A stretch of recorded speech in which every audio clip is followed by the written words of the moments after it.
जय किसान खासगी बाजार बंद करण्याचा आदेश सरकारने दिला आहे।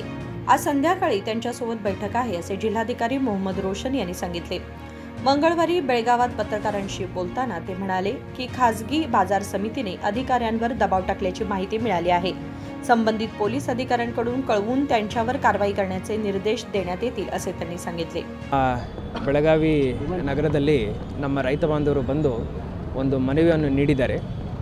ಇದರ ಬ್ಯಾಕ್ಗ್ರೌಂಡ್ ಏನಂದರೆ ನಿನ್ನೆ ಬೆಳಿಗ್ಗೆ ಸರ್ಕಾರದಿಂದ ಮಾರುಕಟ್ಟೆ ಇಲಾಖೆ ಮುಖಾಂತರ ನಮ್ಮ ಬೆಳಗಾವಿ ನಗರದಲ್ಲಿರುವಂಥ ಜೈ ಕಿಸಾನ್ ಖಾಸಗಿ ಬಾಜಿ ಮಾರ್ಕೆಟ್ ಏನಿದೆ ಅದರ ಲೈಸೆನ್ಸನ್ನು ಸರ್ಕಾರದಿಂದ ರದ್ದು ಮಾಡಲಾಗಿದೆ।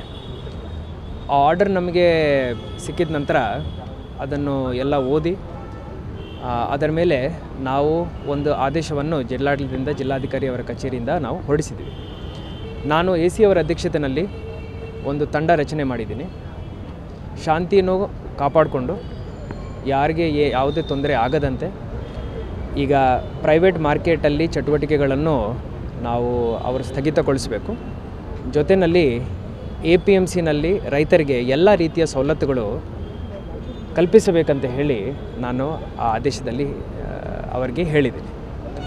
ಈಗ APMCನಲ್ಲಿ ನಮ್ಮ AC ಅವರು ಹೋಗಿ ನೋಡಿದ ನಂತರ ಸೆಕ್ರೆಟರಿ APMC ಜೊತೆ ಮಾತಾಡಿಕೊಂಡು ಅಲ್ಲಿ ಪಾರ್ಕಿಂಗ್ ವ್ಯವಸ್ಥೆ ಮತ್ತು ಕುಡಿಲಿಕ್ಕೆ ನೀರಿನ ವ್ಯವಸ್ಥೆ, ಶೌಚಾಲಯ ವ್ಯವಸ್ಥೆ ಹಾಗೂ ಚಟುವಟಿಕೆ ಮಾಡಲಿಕ್ಕೆ ಆ ಪ್ಲ್ಯಾಟ್ಫಾರ್ಮ್ಗಳು ಹಾಗೂ ಎಲ್ಲ ರೀತಿಯ ವ್ಯವಸ್ಥೆ ಇದೆಯಾ ಇಲ್ಲನ ಅಂತ ಹೇಳಿ ಅವರು ಚೆಕ್ ಮಾಡಿಕೊಂಡು ಬಂದಿದ್ದಾರೆ।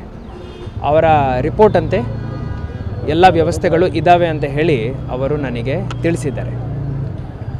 ಅದರಿಂದ ಇವತ್ತು ನಾನು ರೈತರಿಗೆ ಏನು ಹೇಳಿದ್ದೀನಿ ಅಂದರೆ ಸ್ವಯಂ ಪ್ರೇರಿತರಾಗಿ ಎಲ್ಲರೂ ಈಗ APMCಗೆ ಹೋಗಿ ಅಲ್ಲಿ ಚಟುವಟಿಕೆಯನ್ನು ನಡೆಸಬೇಕಂತ ಹೇಳಿ ಅವರಿಗೆ ಮನವಿ ಮಾಡಿಕೊಂಡಿದ್ದೀನಿ। ಆದರೆ ಅವರೇನು ಹೇಳ್ತಾರಂದರೆ ಜೈ ಕಿಸಾನ್ ಮಾರ್ಕೆಟ್ನಲ್ಲಿ ಲೈಸೆನ್ಸ್ ರದ್ದಾದ ನಂತರ ಅವರು ವ್ಯಾಪಾರ ಮಾಡೋದು ಕಾನೂನು ಬಾಹಿರವಾಗಿ ಆಗುತ್ತೆ ಅಂತ ಅವ್ರು ಹೇಳ್ತಾರೆ। ಕಾನೂನಾತ್ಮಕವಾಗಿ ಅವರು ಹೇಳೋದು ಸರಿ ಇದೆ, ಆದರೂ ಶಾಂತಿ ಹಾಗೂ ಲಾ ಆ್ಯಂಡ್ ಆರ್ಡರ್ ದೃಷ್ಟಿಯಿಂದ ಸಡನ್ಲಿ ಇಷ್ಟು ದೊಡ್ಡ ಶಿಫ್ಟ್ ಮಾಡೋದು ಎಲ್ಲ ಇಲಾಖೆಗಳಿಗೆ ಸ್ವಲ್ಪ ಕಷ್ಟ ಆಗುತ್ತೆ ಅಂತ ಹೇಳಿ ಅವ್ರಿಗೆ ಒಂದು 24 ಗಂಟೆ ನಾವು ಕೊಟ್ಟಿದ್ದೀವಿ। ಅಲ್ಲಿರುವಂಥ ಬಾಜಿಗಳೇನಿದ್ದಾವೆ, ತರಕಾರಿ ಏನಿದೆ ಅದು ಕೆಟ್ಟೋಗಬಾರ್ದು ಹಾಗೂ ಅಲ್ಲಿರುವಂಥ ಲಾರಿಗಳು, ಟ್ರಕ್ಗಳು ಒಳಗಡೆ ಸ್ಟಕ್ ಆಗಬಾರ್ದು ಅಂತ ಹೇಳಿ ಅವರಿಗೆ ಸ್ವಲ್ಪ ಕಾಲಾವಕಾಶ ಕೊಟ್ಟಿದ್ದೀವಿ। ಅವರು ಇವತ್ತು ಬರ್ತಾರೆ ನನ್ನ ಕಡೆ, ಪ್ರೈವೇಟ್ ಬಾಜಿ ಮಾರ್ಕೆಟ್ ವ್ಯಾಪಾರಸ್ಥರು ಬರ್ತಾರೆ। 5:05ವರೆಗೆ ನಾನು ಮೀಟಿಂಗ್ ಮಾಡ್ತೀನಿ, ನಾನು ಅವ್ರಿಗೆ ಹೇಳ್ತೀನಿ ಸರ್। ಅಂದರೆ ಅವರು ಅಲ್ಲಿ ತರಕಾರಿ ವ್ಯಾಪಾರಿಗಳನ್ನು ವ್ಯಾಪಾರ ಮಾಡ್ತಿದ್ದಾರೆ ಮತ್ತು ಅವರು ಬಂದಾದರೂ ತರಕಾರಿ ವ್ಯಾಪಾರಿ ಮಾಡ್ತಾರೆ। ಸೊ ಅವ್ರಿಗೆ ಇವತ್ತು ನಾವು ಏನು ಹೇಳ್ತೀವಿ ಅಂದರೆ ವ್ಯಾಪಾರಸ್ಥರು ಬಂದು APMCನಲ್ಲಿ ವ್ಯಾಪಾರ ಮಾಡಲಿ, ರೈತರು ಅಲ್ಲೇ ಬಂದು ಚಟುವಟಿಕೆ ಮಾಡಲಿ ಅಂತ ನಾವು ಅವ್ರಿಗೆ ಹೇಳ್ತೀವಿ। ಎಲ್ಲರೂ ನನ್ನ ಮಾತು ಕೇಳ್ತಾರೆ ಅಂತ ನನಗೆ ನಂಬಿಕೆ ಇದೆ ಸರ್। ಈಗ ಅಧಿಕಾರಿಗಳ ಮೇಲೆ ಅವರು ಏನೋ ಚಾಕು ಹಂಗೆ ಮಾಡಲಿಕ್ಕಿಲ್ಲ। ಅಧಿಕಾರಿಗಳು ಸರ್ಕಾರದ ಕೆಲಸ ಮಾಡ್ತಾಯಿದ್ದಾರೆ, ಅವರು ಮಾಡ್ತಾ ಇರುವಂಥ ಕೆಲಸದಲ್ಲಿ ಯಾವುದೇ ಅಡ್ಡಿ ಯಾರಾದರೂ ಹಾಕಿದ್ದಾರೆ ಅಂದರೆ ಅವ್ರ ಮೇಲೆ ನಾವು ಸ್ಟ್ರಿಕ್ಟ್ ಆ್ಯಕ್ಷನ್ ತಗೊಳ್ತೀವಿ। ಈಗಾಗಲೇ ನಿನ್ನೆ ರಾತ್ರಿ ಮಾಧ್ಯಮದ ನಮ್ಮ ಸಂಮಿತ್ರರು ವಿಡಿಯೋಸ್ ನಮಗೆ ಕಳಿಸಿದ್ದಾರೆ, ಒಬ್ಬ ಅಧಿಕಾರಿ ಮೇಲೆ ದಬ್ಬಾಳಿಕೆ ಮಾಡಿದ್ದಾರೆ ಅಂತ ಹೇಳಿ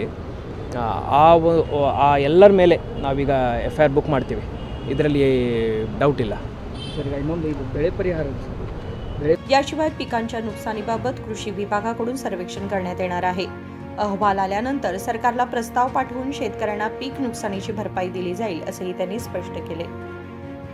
संकल्प शिंदे, KMM मराठी, बेळगाव।